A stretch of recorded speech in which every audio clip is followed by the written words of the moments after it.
Washington, D.C. remains under curfew tonight after pro-Trump rioters stormed the U.S. Capitol this afternoon. That happened as lawmakers met to count Electoral College votes and certify Joe Biden's presidential win. Here to talk about this is Travis County Republican Party Executive Director Brian Ruddle. Thank you so much for joining us. Thank you. So we watched as rioters stormed the Capitol today, putting Republican and Democratic lawmakers in danger. A clear attack on democracy. We saw them clash with Capitol Police. Brian, as you watched what happened, what went through your head? I've never seen something so disgusting, so disturbing happen in the United States of America. This is a travesty for the country. The fact that these individuals who came to Washington, D.C. with the intention of causing violence and destruction, these individuals are criminals, domestic terrorists. They should be arrested and prosecuted to the fullest extent of the law. Many people came to Washington, D.C. to express their frustrations, use their First Amendment right. And I feel very sorry for the country and all individuals who feel that these individuals, through their violent actions, really weren't allowing First Amendment rights to transpire. It's very sad. Today, President Trump stood by for hours as chaos took over the Capitol. In a taped video, he finally told his supporters to go home. He also called these rioters special people.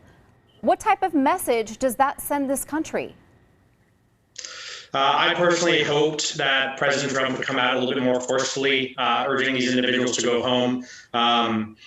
Hard to say exactly where his mind was at when he crafted that message. Perhaps he felt he needed to kind of soften the blow and asking them to go home. I don't really know what his agenda or mindset was in that. In my opinion, it was not forceful enough. I think that the president carries a very large bullhorn, I think, with a lot of folks. And I think that if he were more forceful in condemning and helping urging these people to leave the Capitol, I think that could have been cleared out a little bit sooner.